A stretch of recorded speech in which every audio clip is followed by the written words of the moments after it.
감사합니다. 예, 쭉 나눠주셔요. 10장밖에 안 했는데 10장 이상 오시나 보다? 10분 이상, 10장 이상, 아니 10분 이상. 불을 좀 덜 킨 것 같다. 뒤에 한번 좀 더 켜보시고요. 앞부분에, 조명을 추가 좀 달아줘야 되겠네. 주아들을, 일단, 좀 어둡죠? 예.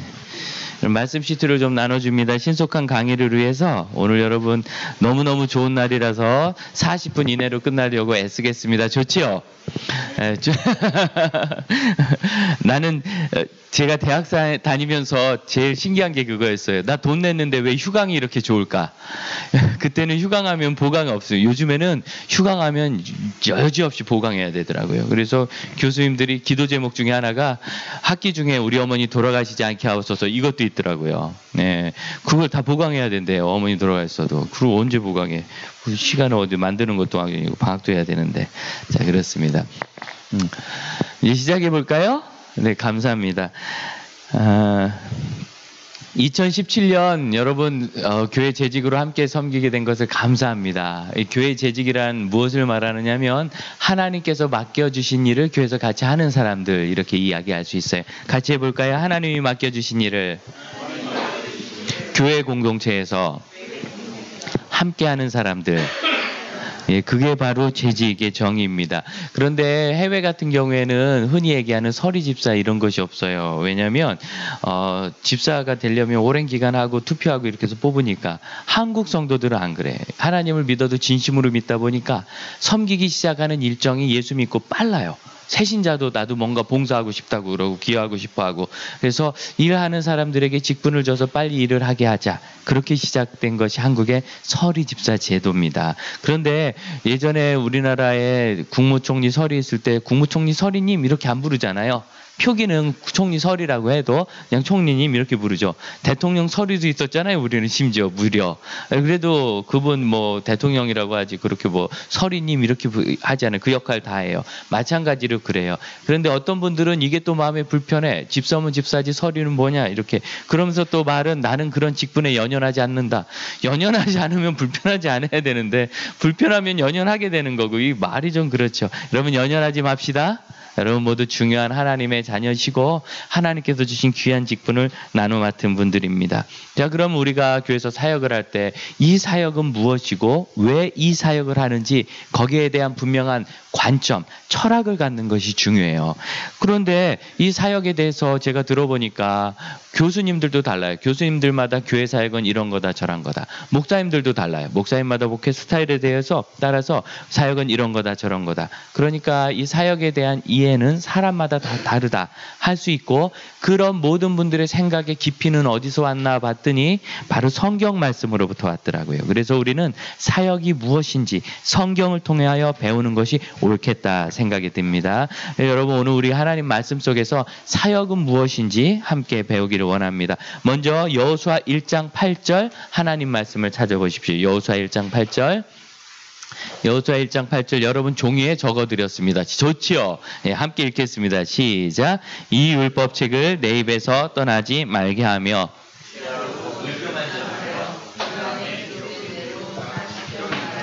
그리하면 내 길이 평탄될 것이며 내가 형통할. 아멘. 여호수아 1장 8절의 이 말씀은 하나님의 말씀이 성도의 삶에 어떤 의미가 있는지 보여주는 가장 대표적인 말씀 중에 하나입니다. 필수 암송 구절이라고 하는데 늘 외우고 있어야 될 말씀 중에 하나예요.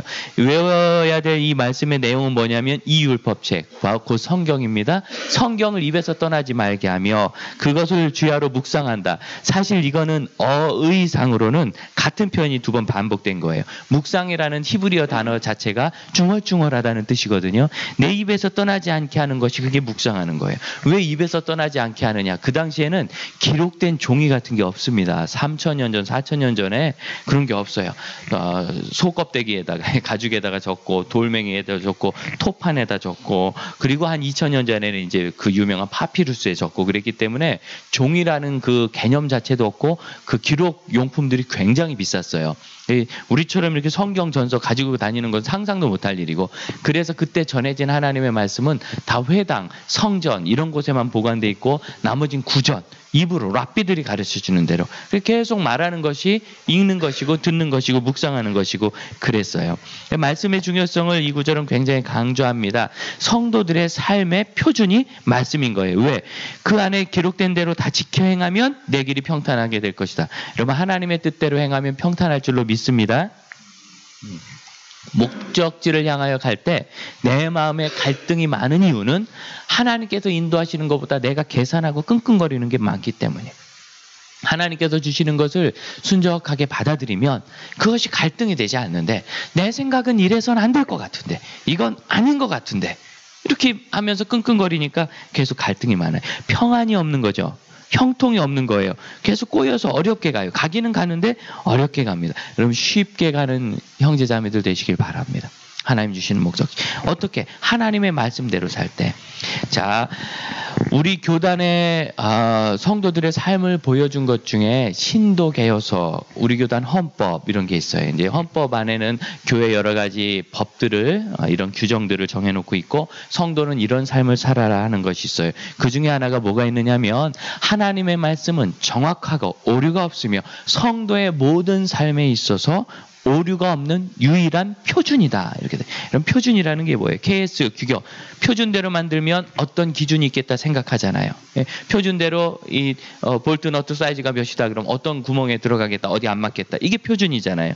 그러니까 하나님의 말씀이 표준이라는 것은 하나님의 말씀대로 살면 하나님께서 생각하시는 성도의 삶이 일어날 것이다, 이루어질 것이다 생각할 수 있는 거죠. 표준대로 살면 그 말씀에 합당한 성도의 삶이 이루어지는 거예요. 그런데 성경에는 이 시대에 어울리지 않는 그런 표현들이 많고 우리는 모르는 것들이나 또는 거꾸로 우리는 아는데 성경에는 없는 게 많아요. 예를 들어서 성경에 비행기에 대해서 안 나왔단 말이죠. 2000년 전에 기록된 거니까 제일 최근에 기록된 것도 비행기가 없지요. 휴대폰, 스마트폰을 어떻게 하느냐. 이게 성경에 나와가지고 아이들아 너희들은 스마트폰을 주말에 토요일에만 1시간씩 할지어다 이렇게 써 있으면 이 구절 들고 가서 봐. 하나님의 말씀에 스마트폰 1시간만 하랬잖아. 이래서 뺏을 수 있는데 성경에 그것이 없고 오히려 부모들아 너희 자녀를 노엽게 하지 마라. 아버지 뺏으면 저 노여워요. 이렇게 얘기하면 어떻게 해야 될지 모르겠다는 거죠. 이렇게 현대 시대와 어울리지 않는 것 같은 말씀들이 성경에 많이 있어요. 그 일에 대해서 뭐라고 얘기하느냐. 성경을 계속 읽으면 이 성경은 살아있는 하나님의 말씀에 살아있다는 것은 적응력이 있다는 뜻입니다.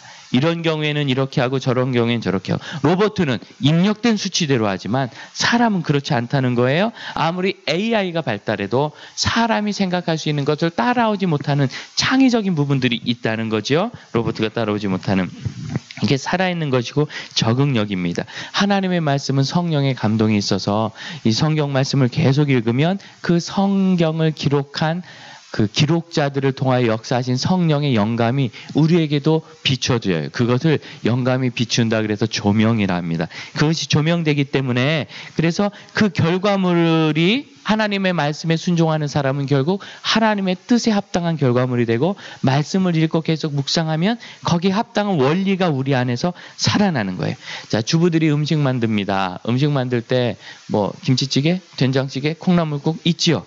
그런데 그걸 그대로 넣고 끝나는 게 아니라 두루치기를 해보자. 그러면은 배운 적이 없어도 대충 김치 들어가 이렇게 해도 좀 더 맵게 하면 되겠다. 감이 옵니까? 안 오는군요. 온단 말이죠. 예. 음식을 할 때 콩나물국을 끓일 때 이렇게 했다. 그럼 콩나물 무치면 이렇게 하면 되겠다. 미역국은 이렇게 끓이면 되겠다. 살지. 나는 무국은 안 끓여봐서 못 끓여.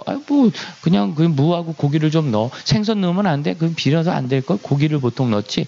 그래. 그럼 이렇게 해도 되겠다. 원리 속에서 되는 게 있지. 그걸 일일이 배워야 되는 게 있는 건 아니죠. 또 정말 재주 있는 분들은 음식을 먹으면서 눈 감고 막 이렇게 생각하더라고요. 뭐가 들어갔나 생각하는 거예요. 원리가 있으니까. 전 처음에 자취할 때 요리를 그만뒀는데 이 표현에서 절망했어요. 가진 양념을 해서. 가진 양념이 뭐냐 이게.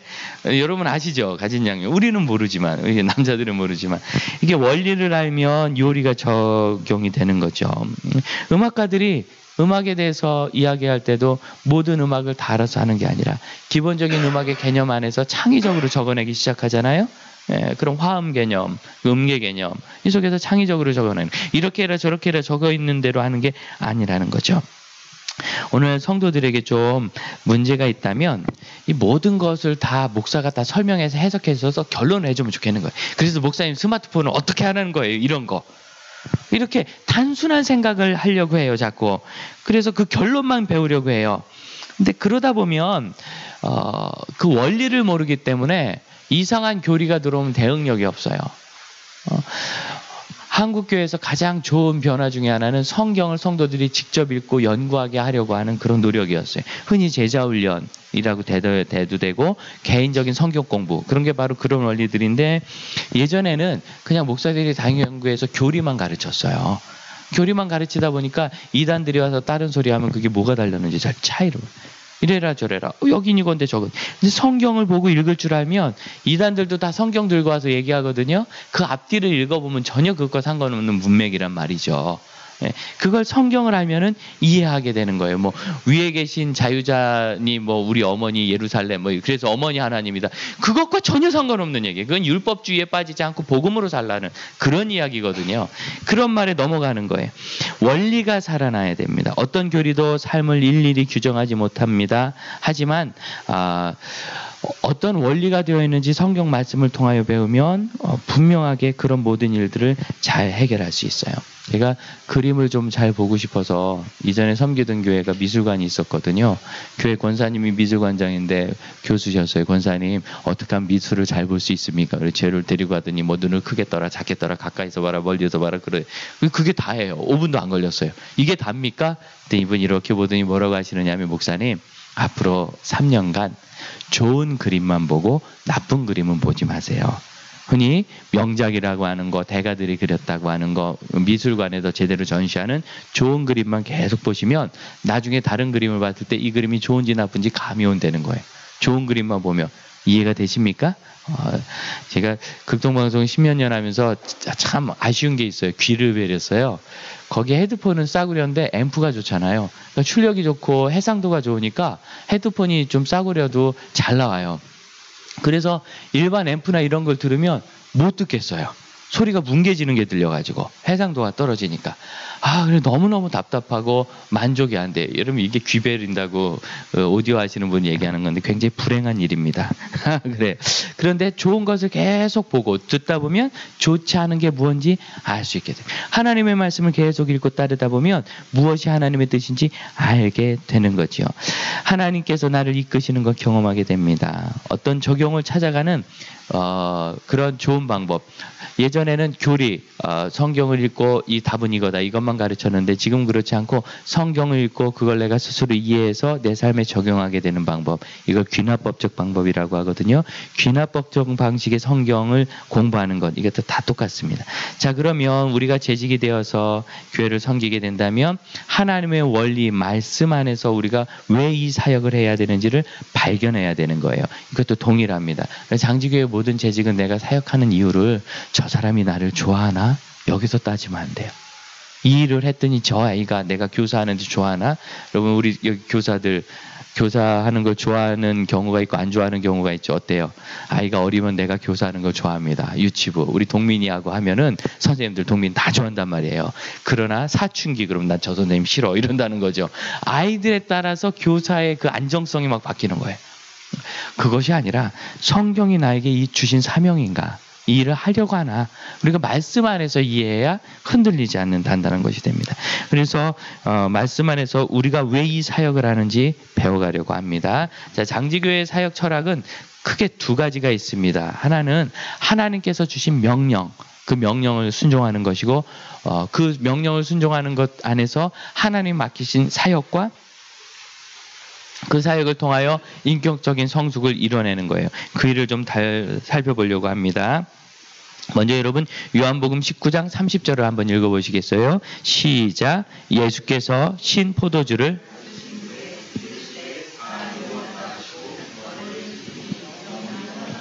요한복음 19장 30절 신 포도주를 받으시고 이게 십자가에서 운명하실 때죠.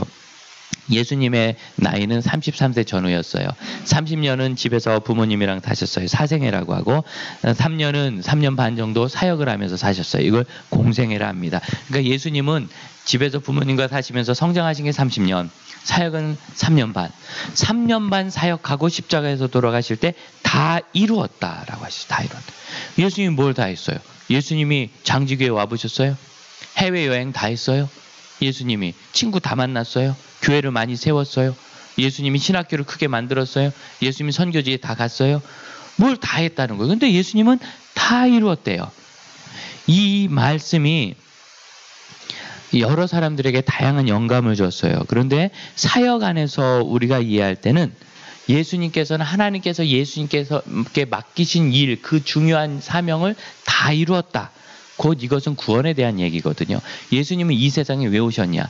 교회를 세우기 위해서 오신 것도 아니에요. 그래서 제자들을 양육하셨을 뿐이에요. 선교하러 오신 것도 아니에요. 복음을 전하셨지만 해외는 잘 가지 않으셨어요. 가끔 갈릴리 북쪽으로 해서 이방 지역 갔다가 후다닥 돌아오셨어요. 거기 오래 머물지 않으셨어요. 다 유대 지역에서만 사역하셨어요. 신학교를 세운 것도 아니고 무슨 교회를 지은 것도 아니고 공장을 세운 것도 아니고 사람들을 계몽한 것도 아니고 로마 제국과 싸운 것도 아니고 예수님이 오신 이유는 영혼을 구원하러 오신 겁니다. 영혼의 구원의 길이 십자가였어요. 십자가에서 우리 죄를 위해서 대신 죽으심으로 그 십자가를 믿는 사람은 자기의 죄 용서함을 받아 예수께서 죄를 이기고 부활하신 것처럼 죄를 이기고 부활하여 멸망하지 않고 천국에 가는 사람이 되는 거죠. 이게 구원입니다. 예수님은 바로 그것을 다 이루셨다는 거예요. 이 다루 이루셨다는 말씀은 그 부채를 갚았다 뭐 이런 의미가 있어요. 빚을 졌잖아요. 부채. 그것을 갚았다 하는 그런 단어죠. 영수증에 이 단어를 썼다고 그래요. 다 갚았음, 완불 이렇게. 예수님은 하나님께서 이 세상에 주신 사명이 부채 같았던 거죠. 그걸 내가 다 갚아야 되는 거예요. 그런데 교회를 500개 지었어도 영혼을 구원하지 않으셨으면, 그런 죽음을 죽지 않으셨으면 예수님은 한 게 아니에요. 선교를 아무리 많이 다녔어도 십자가 사역을 이루지 않았으면 예수님이 이룬 게 아니에요. 그런 걸 다 안 했어도 하나님이 맡기신 영혼 구원을 이루셨기 때문에 예수님은 다 이룬 거죠. 이 말은 우리가 천국 갔을 때 하나님 만나서 하나님 저는 이거 했는데 그랬을 때 하나님께서 내가 언제 너한테 그거 하라 그랬어. 이렇게 말씀하신다면 당황스러운 거예요. 하나님 저는 여기 있을 때 굉장히 유명해졌고 하나님께 영광도 많이 돌렸고 하나님 자랑했고요. 그리고 또 가족도 이렇게 많이 했고 애들도 이렇게 많이 낳고 너 근데 내가 너무 정말 너에게 원했던 이 일을 너 왜 안 했니? 라고 물으신다면 굉장히 당황한 일이 될 거예요. 가끔은 우리 사역을 할 때 나는 부족해서 못해요. 뭐 나는 준비가 안 됐어요. 그런 얘기 많이 해요. 내가 부족해서 못한다면 그러면 하나님은 그 일을 맡기셨는데 나는 부족하다고 얘기하면 하나님이 부실하게 만들었네요? 그럼 하나님이 잘못 만드신 거네요? 이거는 항명이죠. 하나님 뜻에 순종하지 않으려는 거지 하나님은 실패작을 만들지 않았습니다. 믿으십니까?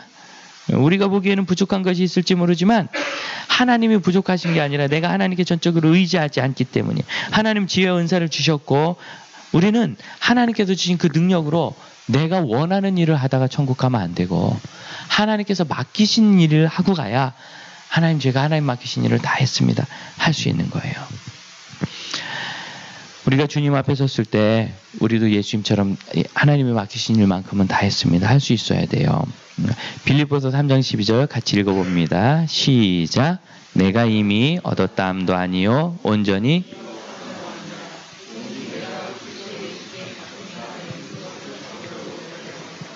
네. 자, 내가 그리스도 예수께 잡힌 바 됐대요. 바울이 잡은 게 아니라 자기가 잡혔대요. 이게 뭐예요? 바울의 그 사명을 하나님이 주셨다는 거죠. 우리는 내가 선택한 것이 아니라 하나님이 나를 선택하신 것을 알아야 돼요.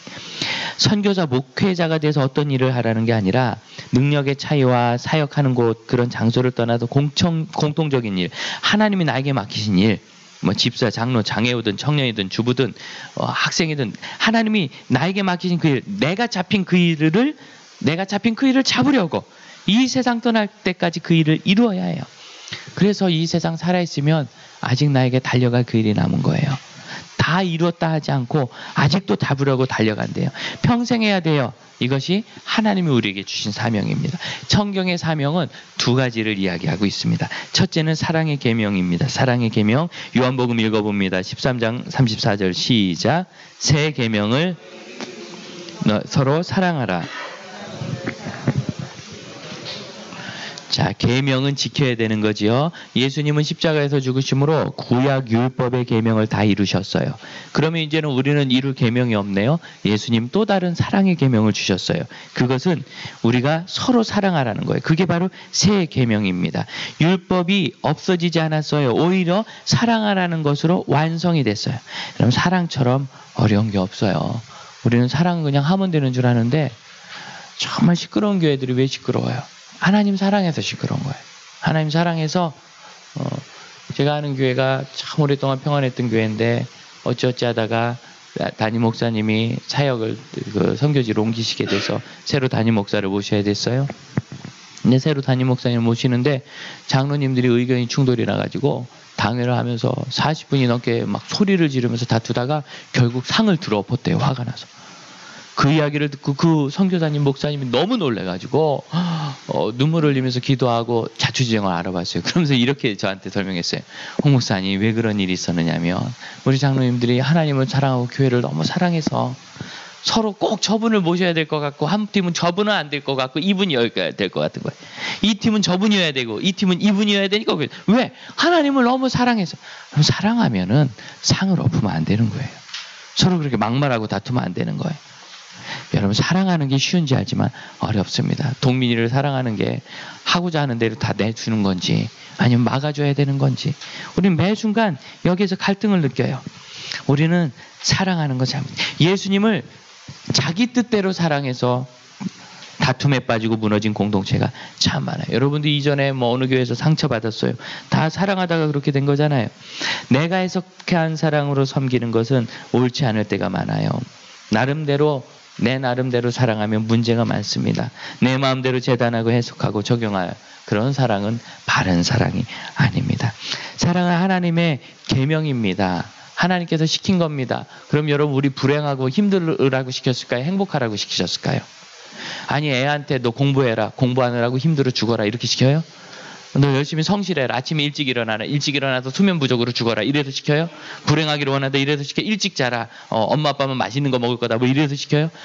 아이의 행복을 위해서 우리가 다 부모님 시키잖아요.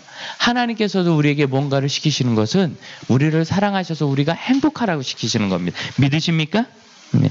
그래요. 그렇기 때문에 하나님께서 사랑하라 하셨을 때 사랑하면 그것은 좋은 일이 되는 거예요. 이익이 되는 거예요. 하나님은 우리의 사랑을 분명히 인정하십니다. 믿습니까? 그래서 우리가 사랑했을 때 그 사랑한 것 자체로는 손해를 볼 수 있어요. 아, 이 아내는 나한테 맨날 잘해주는 게 없는데 나는 돈 벌어서 다 갖다 주고 모든 결정을 아내 중심으로 하다 보니까 나는 맨날 손해나는 것 같아. 심지어 어느 날 놀러 갔는데 자기들이 맛있는 것만 먹고 나 좋아하는 거는 먹으러 안 갔다. 이래가지고 삐지는 아빠들도 있고 막 그래요. 참 그래요. 그런데 성경은 뭐라고 하느냐면 은밀한 중에 보이시는 너희 아버지께서 갚으시리라. 여러분 회식해서 맛있는 거 먹을 줄로 믿습니다. 이렇게 다 갚아주시니까 걱정하지 말고 여러분 사랑하세요. 사랑하면 하나님께서 주시는 사랑의 상을 받습니다. 자, 두 번째 하나님께서 우리에게 하신 명령은 제자도의 사명입니다. 제자도의 사명. 마태복음 28장 19절로 20절 유명한 말씀이죠. 외우는 말씀입니다. 같이 해볼까요? 시작. 그러므로 너희는 가서 모든 민족을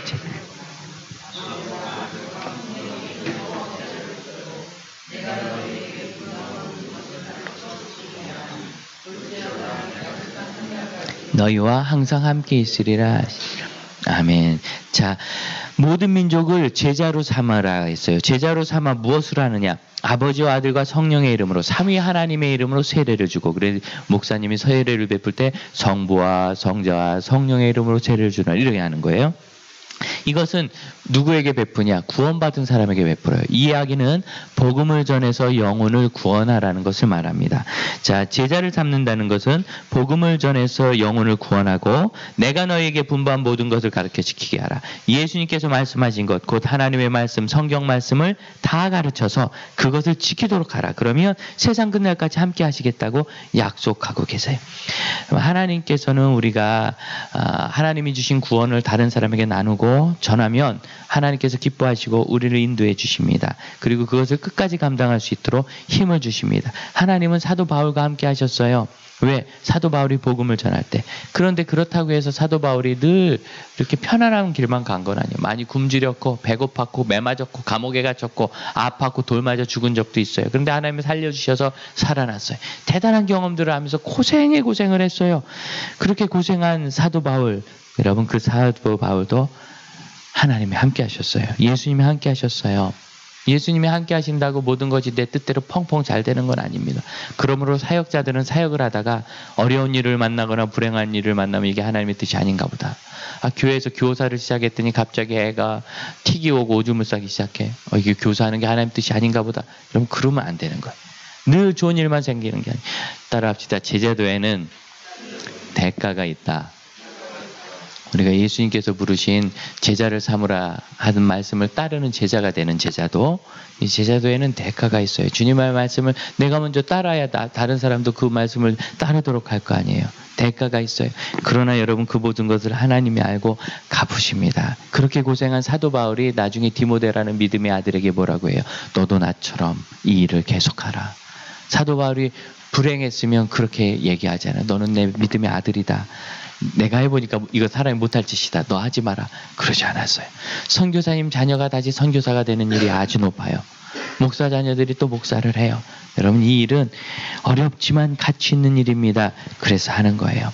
우리는 주님께서 맡기신 사명을 하는 것을 통해서 이 세상에서 무슨 대가를 받으려고 내가 교사를 했으니까 이 일이 잘 되겠지. 물론 여러분 하나님은 그렇게 해주십니다. 틀림없이 그렇게 해주십니다. 제가 살아보니까 제일 어려운 게 뭐냐? 애들 키우는 거더라고요. 참 이거 마음대로 안 되고 어떻게 길이 없어요. 정답이 없어요. 보니까 세상에서 제일 어려운 일은 아이들 키우는 거예요.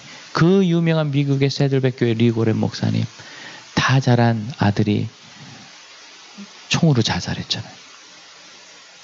얼마나 어려운지 몰라요. 그분이 하나님이 주신 사명을 따라 이렇게 삽시다. 목적이 이끄는 삶 40일 훈련 교재도 만들고 목적이 이끄는 삶이 되라고 책도 쓰고 목적이 이끄는 교회가 되어야 된다고 교회론 책도 썼어요. 근데 정작 당신의 아들은 그렇게 비명의 세상을 떠났어요.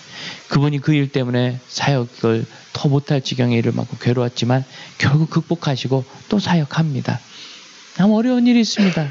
그래서 사실 저도 그런 기도합니다. 하나님, 제가 하나님의 아들, 딸들 열심히 기를 테니까 하나님 저에게 맡기신 이 아들, 딸 저는 능력이 없으니 잘 길러주세요. 애를 많이 씁니다. 하나님이 해주시도록 애를 씁니다. 내가 하려고 하는 게 아니라. 그런데 여러분 그 대가로 하나님이 해주시는 것을 기대하는 건 아니에요. 저는 하나님이 은혜를 우리 아이들에게 베풀어 주시기를 간절히 바랍니다. 하나님께서 우리 형제 자매들의 자녀들에게도 은혜를 베풀어 주시기를 바랍니다. 좀 은혜 베풀어 주시기를 기도하세요. 민다나오 필리핀 민다나오 섬에서 사역하시는 선교사님 부부가 이제 이번에 저희가 그 청년부 수련회 강사를 모시려고 하는데 시간이 될지는 몰라요. 뭐 이번에 안 되면 다음에 오실 거예요. 이분이 부부가 결혼을 했는데 꽤 연세 있어서 나이 들어서 했어요. 물어봤어요. 왜 결혼했어요? 보니까 아주 둘 다 그냥 철저해. 둘이 소개받아 만난 자리에서 그랬대요. 주님을 위해 순교할 수 있어요? 이렇게 남자가 물어봤어요. 그랬더니 자매가 순교는 제 삶의 소망입니다. 그래서 둘이 결혼했대요. 이야. 그런데 민다나오에 얼마 전에 회교 방문 사태가 일어났잖아요. 마침 그때 필리핀 그 마닐라 시내 볼 일이 있어서 두 분이 민다나오에서 마닐라가 멀어요. 이쪽으로 나온 거예요. 그랬다가 소요 사태가 일어난 걸 보고 이 사모님이 남자 선교사님 손을 붙잡고 우리 소망대로 순교할 기회가 왔습니다. 우리 양들이 있는 곳으로 돌아갑시다.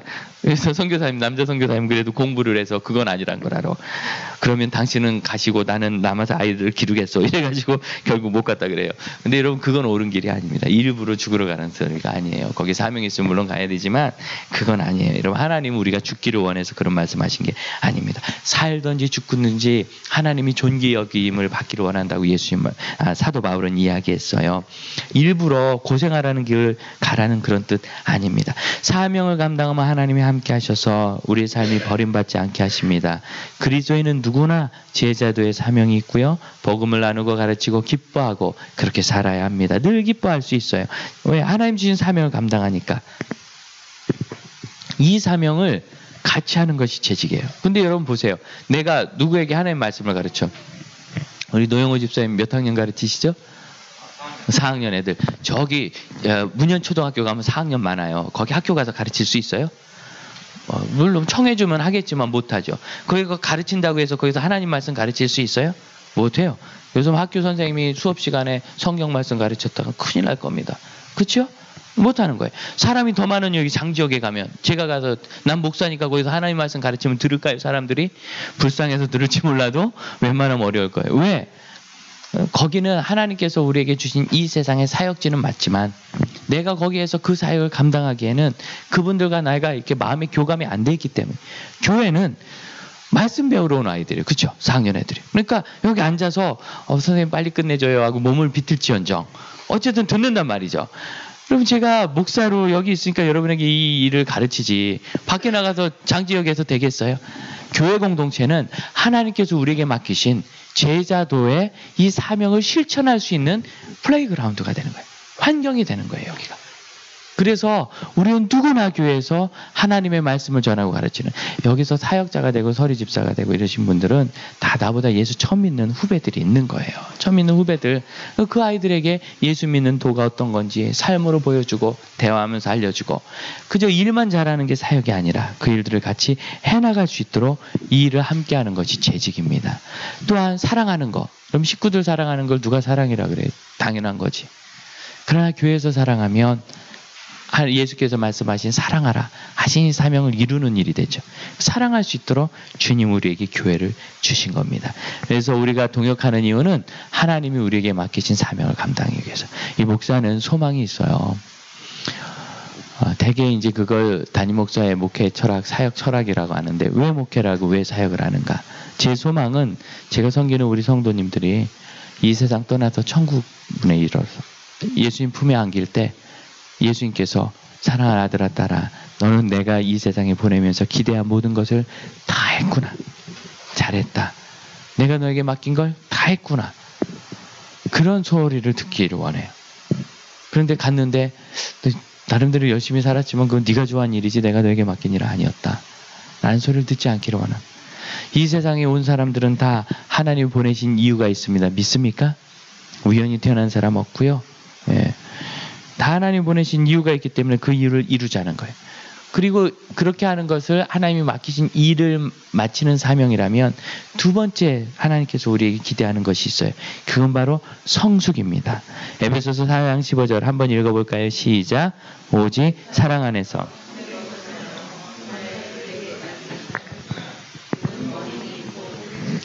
그에게까지 자랄지라. 그는 머리인데 누구라고요? 그리스도께까지 자라래. 이거 키가 커지라는 얘기입니까? 아니죠. 믿음과 신앙 인격이 자라라는 거죠? 맞습니까? 그럼 믿음과 신앙 인격이 누구까지 자라야 돼요? 그리스도 예수님까지. 난 예수님처럼 못해요. 사람이 어떻게 그렇게 해요? 라고 말한다면 여러분 그럼 성경을 거짓말로 만드는 거예요. 못하는 걸 하라고 하는 거잖아요. 그건 거짓말이죠. 그러나 성경이 거짓말이 아니라면 우리는 나도 예수님처럼 성숙할 수 있다라는 걸 믿어야 합니다. 오래전에 교회 교육 과정을 좀 설계하자 이렇게 담임 목사님께서 지시를 하셔가지고 우리 파트타임 전도사들이 다 모여서 교육 과정을 만드는데 그때 제가 처음으로 신앙 발달 이론이라는 걸 알았어요. 아이들을 교육하면 그 인간이 발달합니다. 인간성이. 그런 것처럼 신앙도 발달할 것이다. 그런 이론 안에서 결론은 뭐냐? 제임스 파울러라는 그 교육 신학자가 한 얘기인데 이 박사 논문이에요.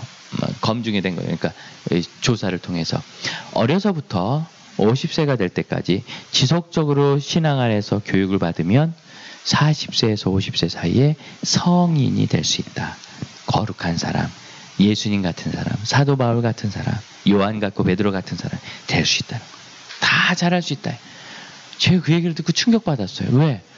제가 섬기는 교회에는 죄송하지만 예수님, 베드로, 사도 바울 이런 분들과 모습과는 영 거리가 먼 분들이 많이 있었거든요. 교회 오래 섬겨서 직분도 되고 권사님, 장로님도 되시고 부장도 하고 했지만 정작 현장에서 만나보면 말을 함부로 한 분, 뭐 자기 고집 피우는 분, 뭐 다른 사람 무시하는 분, 별 분을 다 만났어요. 그러면서 마음이 굉장히 괴로웠어요. 내 주변에서 참 저분은 예수님 닮았어라고 얘기할 분들이 많지 않았던 거죠. 근데 성경은 우리에게 뭐라고 그래요? 그에게까지 자라라는 거예요. 따라합시다. 성숙하라. 성숙해야 되는 거예요. 이렇게 사는 것이 좀 불편하게 느껴질 수 있어요. 그런데 이 성숙하는 것을 내가 직접 선택하고 그렇게 하기로 해야 진정한 은혜를 누리게 돼요. 예수님이 우리 머리이십니다. 우리 머리로부터 모든 것을 배우고 순종하고 따르게 됩니다. 그러므로 우리는 예수님의 뜻대로 행하게 되는 거예요. 그래서 예수님을 닮게 되는 거예요. 이런 것이 없으면 참 어렵다는 거예요. 어렵다. 그럼 예수님처럼 자라기를 소망하고 포기하지 마시기 바래요. 먼저 포기하면 안 돼요. 포기하는 사람들이 많아요. 포기를 하면 놀라운 일들이 생겨나지 않습니다. 이건 현실적으로도 그렇습니다. 제가 청년대학부를 하면서 이제 어려운 게 수련회를 보통 여름 겨울에 가면 대학생들은 방학이니까 쉬운데 직장인들은 이게 쉽지 않은 거죠. 그래서 늘 그렇게 가르쳤어요. 3월달, 4월달쯤에 너희 부서 분위기가 좋을 때 너희 팀장하고 이야기하면서 커피 한잔하면서 팀장님 제가 진짜 부탁이 있습니다. 저 교회 다니는데 수련회 가면 기도하고 제가 제 자신의 죄도 회개하고 제 회사를 위해서도 더 좋은 사람으로 변화될 건데 수련회를 며칠부터 며칠까지 간다는데 저 그때 휴가 좀 쓰면 안 됩니까? 그러면 이제 팀장이 엠마 네가 우리 부장님보다 휴가 먼저 가겠다고 이게 제정신이야? 이렇게 야단을 치겠죠. 그래도 네 그게 어려운 줄 아는데 만일 회사에 그때 바쁜 일이 있으면 제가 안 가겠습니다. 큰 문제가 없으면 가능하다면 제가 미리 해놓고 갔다 와서 나머지를 할 수 있도록 그때 봐서 상황 되면 허락해 주시면 감사하겠습니다. 호 이 녀석 봐라. 알았어 일단 그때 얘기하자. 대개 이렇게 끝나요. 그 자리에서 안 돼! 이러진 않아요. 왜? 아직 여러 달 남았으니까. 그리고 나서 그때 돼서 말씀드리면 거의 보내줘요. 제가 이렇게 얘기해요. 늘 얘기하는데 실제로 그렇게 해서 수련회 오는 사람이 별로 많지 않아. 근데 중요한 건 이거예요. 진짜로 오는 사람이 있어요. 진짜로 그렇게 하고. 그걸 간증시켜요. 제가 얘기한 그대로 진행됐대. 그래서 됐는데 그래 뭐 너 가라야 이렇게 부장님이 가라신다. 이렇게 해서 갈 수 있게 됐다. 그렇지만 대부분의 청년들이 회사에서 상급자에게 그 얘기하는 게 불편해서 말을 안 해요. 포기하는 거죠. 그럼 아무런 일도 일어나지 않아요. 수능도 중3 때 포기하면 그냥 끝내버려요. 중3 때 포기하면 끝나버려요. 근데 여러분 아세요? 지금 대학 가는 방법이 2,500가지랍니다. 디테일하게 정말 차이가 많이 나요. 그래서 공부를 좀 해도 중학교 3학년 때부터만 하면 제가 모든 대학에 갈 수 있다고는 못하지만 그래서 필요한 만큼 원하는데 웬만큼 갈 수 있다는 거예요. 근데 너무 일찍 포기해버려요. 안 되니까. 오직하면 수포자란 말이 생겼을까요? 그런 얘기 들으면 답답하잖아요. 어려워도 좀 해보지. 하는 데까지 해보지. 여러분 우리가 자녀들에게는 이런 이야기를 많이 하면서 왜 나는 하는 데까지 성숙하지 않느냐 말이에요. 내 안에서 예수님의 형상이 이루기까지 왜 성숙하지 않아요?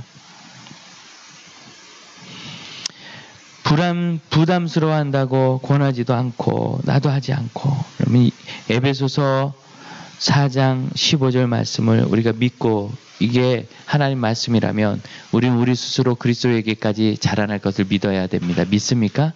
그리고 그걸 포기하면 안 됩니다. 절대로 포기하지 마세요. 그런데요, 이런 성숙을 이룰 수 있는 것이 바로 사역하는 교회 공동체예요. 내가 아무 부담 없이 교회, 전 부담 없이 다닐래요. 이러면서 이렇게 숨어 다니고, 안 보이게 다니고, 그림자처럼 다니고, 사람이 와야 되는데 그림자만 와요? 이렇게 다녔단 말이죠. 그러면, 누구 부딪힐 사람도 없어요. 그리고 늘 초신자인 줄 알고 다들 좀 조심스럽게 돼. 별 문제가 없어요. 근데 내 교사라도 하면, 이놈 자식들이, 그죠? 정말 밤톨만한 녀석들이, 선생님 안 해요! 이렇게 대들고 그래. 학교에서는 꼼짝도 못하면서 학교 선생님한테는 정말 못됐죠. 교사하니까 불편한 거예요. 이번 주엔 내가 조금 일부 예배드리고 오후에 시간을 좀 쓰고 싶은데 이 찬양대라서 찬양대를 하다 보니까 그렇게 못해. 불편한 거예요. 그런데 그런 과정을 통하여 인격적인 연단이 일어나 성숙하는 겁니다. 인격적인 연단은 갈등과 갈등의 극복을 통해 이루어지는 거예요. 편안하게 있으면 아무런 변화도 없어요. 편안하게 다니고 숨어 다니면 다 좋은 것 같지만 예수님께서 명령하신 이 성숙, 하나님의 명령인 이 성숙을 이룰 길이 없어요. 여러분 성숙하십시오. 우리 자녀들 앞에서 부모가 성숙하는 이유가 뭐예요? 포기할 수 없거든요. 포기할 수 없거든요. 아무리 사명이 있는 주일학교 교사라도 우리 아들, 딸처럼 군다면 버릴 겁니다. 아, 진짜 못되게 오잖아요. 그런데 여러분, 아무리 사명 없는 주일학교 교사라도 우리 아들, 딸은 안 버리던데요. 그래서 부모가 성숙되고 어른 되는. 어떻게 해요? 아시죠? 장지교회 성도는 자녀를 키우면서 절대 해서는 안 된 말이 뭐다? 너 나가, 이거다. 예. 왜? 나가면 찾아다녀야 돼, 그때부터. 나가면 찾아다녀. 나가면 어떻게 해요? 걔 나가면 어떻게 하겠어요? 동민이 나가면 어떻게 할 거예요? 나갔다 할렐루야 뭐 밥 주러 누가 그래요? 당장 큰 문제죠. 예. 그러니까 애초에 그런 얘기 할 생각을 하지 마세요. 그 얘기를 지우세요. 드라마 보면 아빠가 하다가 막 집어넣으면서 너 나가 막 이러잖아요. 여러분 그런 거 잘못된 거예요. 이런 거 보면 큰일 나요. 그거 아예 생각해서 지우세요. 일단은 들어와서 싸우자 이래야지 나가면 안 되는 거예요. 어려운 거예요. 그래서 부모가 성숙하는 거예요. 아이 때문에. 아이가 아파 보세요. 내 몸 아픈 것과 다릅니다. 아이가 학교 가서 친구들한테 이 집에 집단 따돌림 당해보세요. 참 이게 기가 막힌 거예요. 가서 싸울 수도 없고 그냥 넘어갈 수도 없고 길을 못 찾아요. 얼마나 힘든지 몰라요. 이 아이가 공부했는데 잘 나오다가 수능 때 실패해가지고 쫙 미끄러졌네 등급이. 이야 1년을 이 수능을 어떤 정신 나간 놈이 만들어서 12년 공부한 걸 하루에 끝내는지 진짜 문제 있는 거예요. 그러니까 하도 답답하니까 나라에서 수능을 앞으로 2차에 걸쳐도 보겠다고 2번 봐도 잘 나온 거로 하자고. 하루에 너무 실수하니까 부담이 큰 거죠. 근데 2차에 한다고 다 해결되진 않을 거예요. 아픈 애들은 꼭 그날만 골라서 아프더라고. 참 어려운 거죠. 이해되십니까? 그래서 우리가 성숙하는 거. 그러면 사역을 하십시오. 그래야 성숙합니다. 참는 겁니다. 딱 봐도 별거 아닌데. 예전에 우리끼리 웃는 얘기인데요. 제가 예전에 섬기던 교회에서 하루 봐서 주차를 열심히 섬기던 분이 계셨어요. 주차를 섬기던 분이 참 웃으면서 겸손하게 잘 섬기고. 근데 거기를 꼭 버스 운전하신 분이 지나가면서 거기도 문을 열고 정류장 앞에서 이런 짓을 한다 막 상욕을 하고 막 그런 거 있어요. 섬기고. 어느 날 그 버스 운전사가 조용해지더라고요. 나중에 들었는데 그 섬기는 그분이 한때 잘 나가던 조폭이었어요. 근데 이 형님이 전도에서 데려온 애를 얘는 완전히 아직 깍두기예요. 이 형님이 난 교회 다닌다 너 다니자 이놈아 이래서 데리고 왔는데 형님이 이제 계속 졸졸 쫓아다니는 거죠. 뭐 90도 일하고. 근데 형님이 차량 봉사하는데 버스 문 열리더니 그놈이 막 욕을 하고 하는 거예요. 얘가 차 넘버 쫓아놨다가 집으로 가가지고 이렇게 한 거예요. 그래서 조용해졌대. 이야 가끔 싸나워야 되는가. 근데 저는 그때 그 이야기를 듣고요. 말할 수 없는 감동을 느꼈어요. 그분이 거기서 꼭 참고 차량 봉사를 하기 때문에 그 인격의 성숙이 일어나는 거죠. 아주 유명한 얘기입니다. 그 교회에서. 여기 온누리교회 갔는데 거기 이제 비전거 리더십 축제 봄 가을에 이제 뭐 붕해하는 걸 거기 축제라고 하고 TV에 내보내고 해요. 이것도 한동안 몇 년 동안 계속 후원해 주신 분들이 있어서 가기 싫었는데 그분 후원 때문에 할 수 없이 쉬는 시간이 됐는데요. 화장실이 그 수천 명이 동시에 쏟아지니까 부족하죠. 뭐 화장실이 늘 난리인데 항상 가면 깨끗해. 아무리 깨끗하게 청소했어도 그 많은 사람들이 지나면 어느 날 알았어요. 3일째인가 봤는데 한 분이 이렇게 저기 있죠. 이거 청소하는 앞치마 그리고 장화 신고 빗자루 들고 이렇게 한쪽에 서 있어. 쉬는 시간에는 옆에 대기하는 거예요. 쉬는 시간이 끝나면 청소하는 거예요. 이분이 누구냐? 그 교회 안수 집사님인데 안수 집사님들은 1년에 몇십 시간 이상 봉사해야 되는 필수가 있어요. 예, 교사 1시간 하면 1시간인 거예요. 이런 식으로. 그런데 청소, 주차, 차량, 주방 이 4개는 점수를 2배를 쳐줘요. 이분이 너무 바쁜 대기업의 부회장이에요. 그래서 저 밖에는 지금 초대형 승용차를 가지고 기사가 대기에 있고 부회장은 청소를 하고 있는 거예요. 전혀 티를 안 내고. 근데 제가 뭘 보고 알았느냐면 넥타이가 있어요. 그러니까 근무하다 와가지고 넥타이 입고 그런 채로 앞치마 딱 두르고 한 겁니다. 제가 그 교회 아는 사역자가 있어서 물어봤어요. 희한하다. 넥타이를 메고 청소하는 저분은 누구냐? 쭉 왜 청소를 하느냐?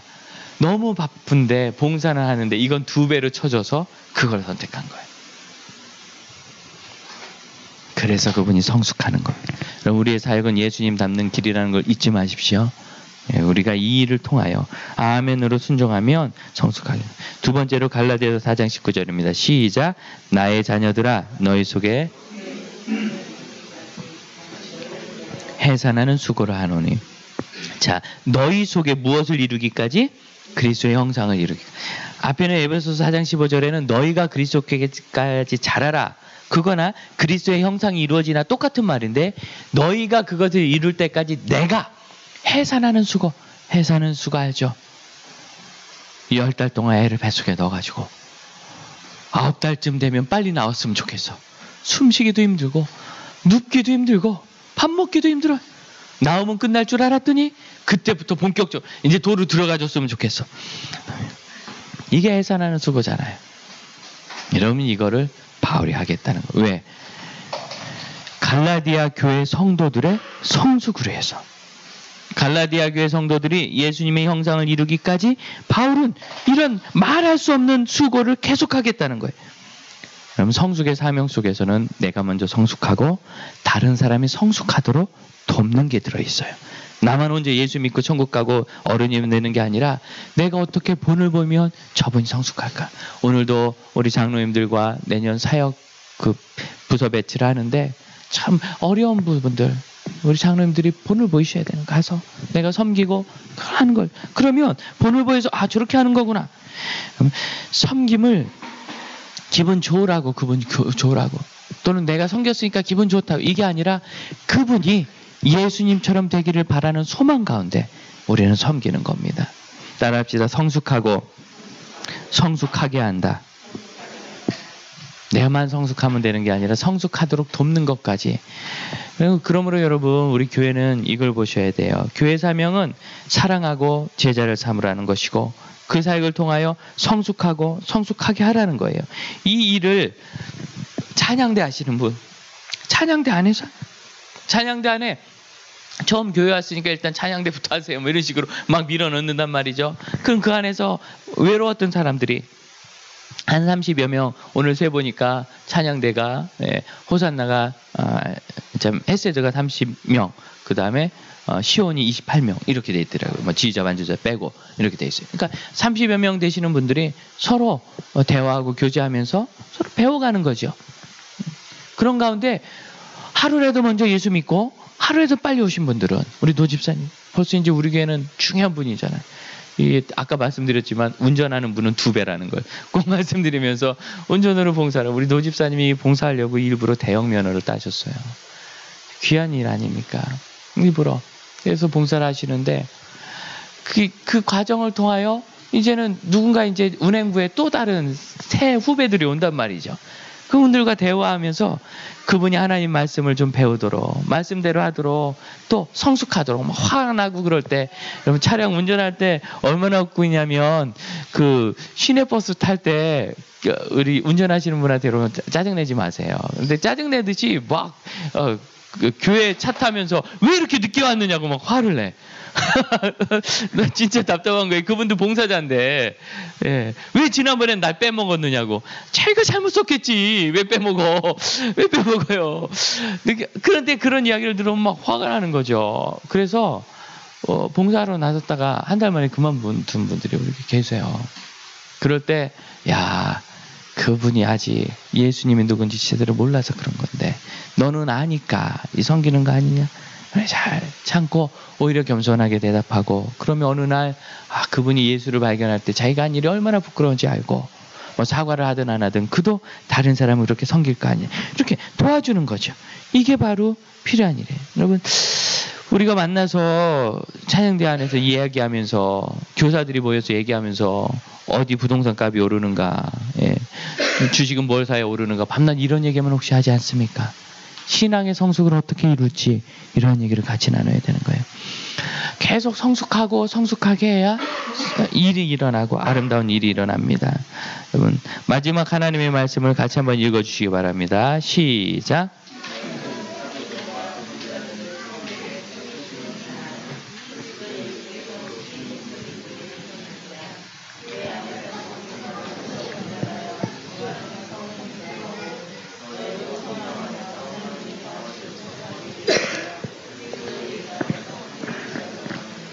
아멘. 에베소서 2장 20절로 22절 말씀은 그리스도 안에서 함께 지어져 가느니라. 성도들의 삶과 교회 공동체를 건물에 비유합니다. 건물이 지어지는 것처럼 그리스도 안에서 성도들도 함께 지어져 간다. 함께 지어져 간다는. 함께 지어져 간다는 건 공동체고요. 공동체는 이렇게 그냥 꽉 엉켜 있는 거예요. 이게 공동체예요. 여러분 이렇게 엉켜 있으니까 불편한 것 같지만 이렇게 엉켜 있어서 서로 지지가 되는 거죠. 엉켜 있어서 지지가 되는 거예요. 2018년도에 참 좋은 여전도사님 한 분이 우리 교회에서 자비량으로 사역을 섬겨주십니다.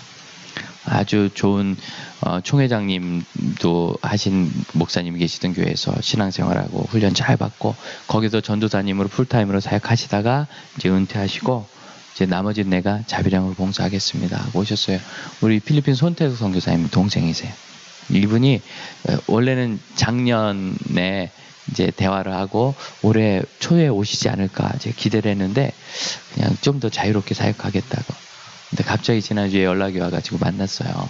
만났는데 내용은 뭐냐면 목사님 저는 아직 주님께 드려야 될 생애가 있습니다. 이분은 싱글로 계시면서 주님을 섬겼습니다. 좀 온전히 하나님 나라를 구한 분인데 제가 아직 주님께 드려야 될 생애가 있고 시간이 있는데 저는 교회가 하도 매이니까 교회 매이지 않으면 하나님 일을 참 많이 할 줄 알았는데 정작 매이지 않으니까 일이 잘 진행되지 않습니다.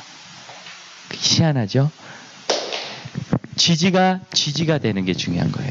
안 깨질 줄로 믿습니다. 지지가. 이렇게 교회 안에 있으면 매이고 엉켜서 불편한 것 같지만 이것이 결국 우리에게 힘이 되는 거예요. 능력이 되고. 이번에 감기가 독감이 돌았잖아요. 우리 교회 성도들에게는 또 중요한 날이었어요. 왜? 독감이 돌아서 아프니까 그걸 알고 도움이 필요한 곳에 반찬 해다 주고 가서 뭐 도와주고 이런 일들이 계속 일어나면서 우리가 교회구나.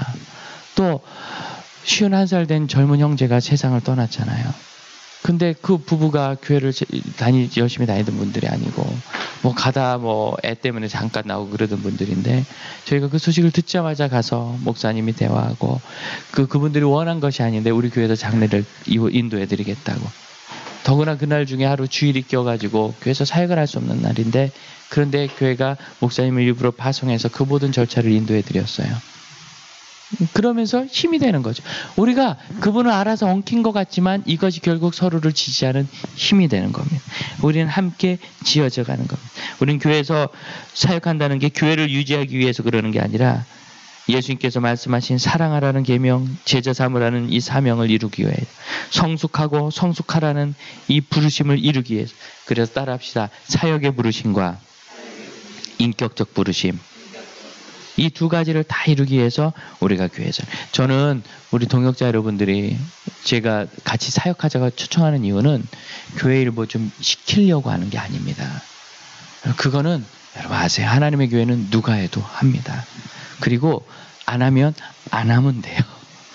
안 하면 기다리면 돼요. 기다리면 다 때 되면 우리 노 집사님이 운전하시고 우리 김문태 집사님 다 같이 리모델링하고 동민이가 커서 드럼 칠 거고 다 할 거예요. 예, 다 하나님이 그때 때 주시는 거예요. 나 아니면 안 된다 그런 거 없어요. 교회는. 그러나 제가 동역을 요청할 것은 하나님이 나에게 주신 사명을 발견하심과 성숙하시라는 거예요. 성숙. 그게 우리가 사역하는 목표입니다. 우리가 그런 동역자, 조력자 된 것을 꼭 기억하고 오늘 모든 이러한 세미나에 질문은 없도록 하고 우리 함께 이 시간 기도하겠습니다. 우리 기도할 때 짧게 우리 함께 통성으로 좀 기도합시다. 저를 따라 고백할까요? 하나님, 저에게 주신 소명을 순종하기 원하며 사랑하기 원합니다. 그 과정을 통하여 성숙하게 하소서, 성숙을 돕게 하소서. 직장 안에서, 학교 안에서, 사회 안에서, 교회 공동체 안에서 그 모든 일을 항상 이루는 사역자들이 되도록 우리 함께 통성으로 기도합시다. 기도하겠습니다. 주 하나님, 저희를 인도하사 사랑하사 하나님 천사도 흠모할 만한 아름다운 직분을 맡겨주심을 감사하나이다. 주께서 맡기신 그 일들을 충성을 다해 감당하며 하나님께 영광 돌리는 믿음의 형제자매들 되게 하시고 교회가 되게 하여 주옵소서. 성숙하게 하옵소서. 성숙하게 하는 사람이 되게 하옵소서. 더 사랑하게 하옵소서. 주옵소서. 사랑하게 하는 사람이 되게 하여 주시옵소서. 아버지 하나님, 또한 이 사역을 통하여 하나님이 우리에게 주신 사랑하는 명령과 주께서 저에게 주신 사역, 이 일의 사명을 다 이루어 예수님처럼 이 세상 떠날 때 다 이루었다, 나는 하나님께서 맡기신 일은 다 이루었다 고백할 수 있는 굳건한 믿음이 되게 하여 주옵소서. 기도합시다. 하나님, 우리 교회 집사님들 사랑하사 오늘 이렇게 보충강의에 토요일 오후에 나오게 하심을 감사합니다. 부르심에 순종하여 힘을 다하여 나왔을 때 그들이 미루어 놓은 가정과 직장의 일들을 하나님께서 평안히 인도하여 주실 줄로 믿습니다. 그리하여서 하나님께서 맡은 자들에게 충성을 구하고 이 땅의 것과 천국의 것으로 상 주시는 분이심을 발견하고 더 잘 믿게 하여 주옵소서. 오늘 우리가 세미나를 들은 대로 우리는 대단한 일꾼이라서 이곳에 부름받은 것이 아니라, 유능해서 부름받은 것이 아니라, 나 아니면 안 돼서 부름받은 것이 아니라 하나님께서 주신 이 땅의 사명을 잘 감당하기 위하여, 그 일을 감당하다 보니 고난과 고통을 잘 견뎌서 성숙하기 위하여, 사랑을 실천하기 위하여, 사랑받기 위하여 그렇게 부름받았음을 기억하고 순종하며 사역하는 기쁨을 누리게 하여 주옵소서. 우리 주 예수님의 이름으로 기도하옵나이다. 아멘. 감사합니다. 우리 서로 수고하셨다고 박수 한번 합시다. 수고하셨습니다.